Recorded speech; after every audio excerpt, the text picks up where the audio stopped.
A lo mejor tú eres un usuario que usas las líneas del metro de la ciudad a casi diario, pero en alguna ocasión te preguntaste qué había ahí antes de dar servicio, en especial la estación llamada Barranca del Muerto. La línea 7, en la que se encuentra la estación Barranca del Muerto, es la más profunda del metro, lo que contribuye al misticismo que rodea a la estación. La profundidad de las estaciones se asocian con la oscuridad y por ende con el terror, lo que alimenta las historias paranormales que circulan entre los usuarios del metro, que se cree que en la zona existió una fosa común donde se arrojaban los cuerpos sin vida durante la Revolución Mexicana. Otra de las leyendas que rodean el metro de la Ciudad de México incluyen fantasmas. En otras ocasiones, puertas hacia otras dimensiones, viajes en el tiempo, las leyendas urbanas que se transmiten de boca en boca y que se presentan como hechos reales con cada nueva versión.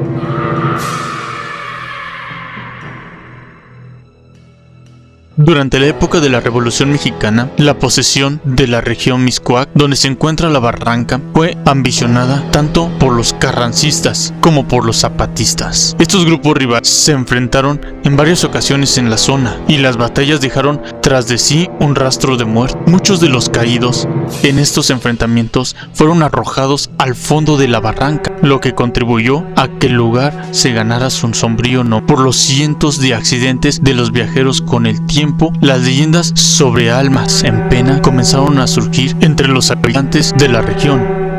Se decía que los espíritus de los muertos abandonados en la barranca atormentaban a los vecinos con apariciones fantasmales y extraños sonidos en las noches, así como extraños accidentes que pasaban justo en el puente, dando como siempre a 1 o 2 muertos por accidente. Cuenta la leyenda que en la noche de luna llena se aparecía el fantasma de una de tantas personas cuyo cuerpo terminó siendo arrojado en esta barranca. El fantasma no era para nada amigable, era un alma en pena que aparecía en medio de lamentos y asustando a los habitantes de San Ángel durante el virreinato en los siglos XIX y XX. El vampiro del metro de Barranca del Muerto. Nos situamos en el tiempo hace algunos años, cuando la rutina diaria en un escenario cotidiano, un hombre agotado por el peso del día a día se encontraba abordando la línea 7 del metro. Sumiso en la fatiga de las horas, no pasó mucho tiempo antes de que el suave balanceo de los vagones y el murmullo de las voces lo sumieran en un sueño profundo. Cuando finalmente despertó, el panorama había cambiado. El flujo de los pasajeros había disminuido y la estación donde tenía que bajar había pasado. Con un sobresalto, el hombre se dio cuenta de que había llegado al final de la línea, a la estación Barranca del Muerto. La tranquilidad de los pasillos vacíos parecían indicarle que estaba solo, completamente solo en la oscuridad del metro. Sin embargo, la verdadera misteriosa pesadilla estaba a punto de comenzar. Una sensación de inquietud le recorrió la espalda, mientras el silencio lo ponía cada vez más nervioso. El hombre se esforzó por mantener la calma, pero un escalofrío incontrolable recorrió su columna vertebral. Una brisa fría, inexplicable, en el entorno subterráneo, se deslizó por su piel como un susurro siniestro. ¿Era esto un sueño? ¿O acaso había ingresado a un mundo desconocido más allá de la realidad que conocía? En medio de esa oscuridad, la sombra de una figura comenzó a tomar forma, una silueta imprecisa, una presencia que parecía haber emergido de las profundidades mismas de la tierra, se alzó ante él. El corazón del hombre latía con fuerza mientras su mente luchaba por comprender lo que veía, y entonces un par de ojos brillantes, rojos como la sangre, se clavaron en los suyos, destellando un hambre insaciable que traspasaba todas las barreras de la realidad. La voz del hombre quedó atrapada en su garganta, un grito que nunca llegó a ser. La figura, el ser que parecía haber emergido de la noche misma, se acercaba, sus pasos inaudibles resonando en el silencio opresivo. Un destello de reconocimiento pasó por la mente del hombre. Fue entonces cuando el hombre, aterrado, de aspecto pálido y con grandes colmillos, se puso frente a él y le chupó la sangre. Se dice que lo siguiente que recuerda es haber perdido el conocimiento y despertar más tarde en el hospital, lugar en el que contó su historia pero claro, nadie le creyó. Pero poco tiempo después, escucharon la misma historia, del mismo sujeto, pero ahora de una mujer, y luego muchos más usuarios con el paso de los años. Así que la historia de nuestro amigo empezó a tener sentido. Asimismo, como esta leyenda, muchos accidentes, y como en la mayoría de las estaciones los accidentes ocurren, pero más en la estación. Pero no solo es dentro de ella, ya que sobre la superficie de esta misma zona, muchas cosas sin explicación han pasado, como esos testimonios que así lo cuentan.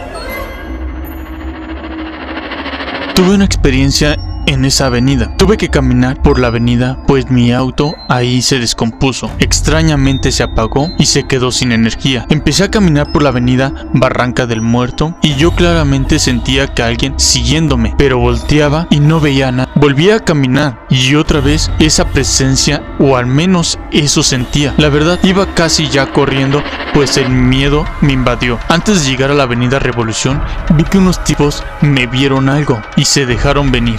Sabía que me iban a asaltar. Traía mi reloj, todo el dinero de mi quincena y mi celular, que hacía unos días había comprado. De pronto, cuando los malandrines estaban como a 1.5 metros de mí, se vieron en seco y gritando de horror corrieron de regreso y se perdieron de vista. Yo sentía en mi espalda como si me hubieran puesto un bloque de hierro. No quería yo voltear. Esa presencia era muy fuerte. En un momento de razonamiento, que seguir caminando era exponerme a los malandrines, así que reuniendo valor, volteé, pues sabía que en el auto estaría más seguro. Con todo el terror que me invadía, giré y para mi sorpresa no había nadie. Volví al auto y entre el frío, aunque me calaba los huesos, metí la llave al switch y giré la llave de forma mecánica. Para mi sorpresa, el auto arrancó sin problema. La alegría que sentí fue muy grande. Metí la velocidad y empecé a circular. Casi llegando a la avenida Revolución, miré en el retrovisor. Se me heló al ver una gigantesca figura humanoide entre la oscuridad, tal vez de 3 metros de altura. Aceleré y no quise volver a mirar, rogándole a Dios no volver a fallar mi auto. Mi auto no falló ni ha vuelto a fallar, pero jamás he vuelto a circular por esa avenida,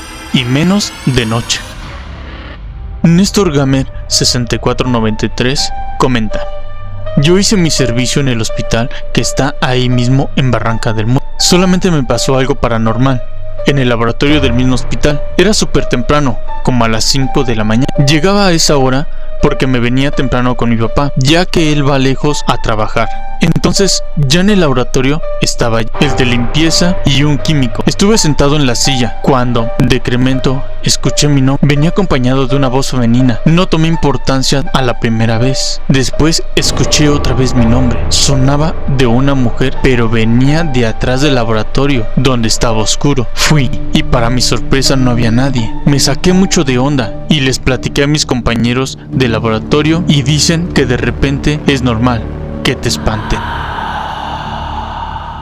Spider-Woman 07 comenta: vivimos muy cerca de Barranca de San Ángel. Mi abuelo nos llegó a contar una historia en donde se le aparecía la Llorona. El del impacto se desmayó y cuando llegó a casa cuentan que llegó arañado del cuerpo. De igual manera, mi abuela me contó que en varias ocasiones llegó a escuchar carretas con caballos en la madrugada, lo cual era imposible, ya que en esos tiempos ese medio de transporte ya no existía. Y en lo personal, en algunas oficinas donde trabajaba mi mamá, en la misma zona, nos espantaron. Ya era de noche, pero ella seguía trabajando. Mi hermana y yo decidimos acompañarla. Estábamos en una oficina oscura y fue ahí donde vimos la silueta de un hombre, el cual se veía de complexión grande. Salimos corriendo y solo se quedó con una espeluznante experiencia. En dichas oficinas, mi madre llegó a ver a un monje y a una secretaria. ¿Será casualidad? ¿O aún las almas de los ya fallecidos en las fosas aún no pueden descansar?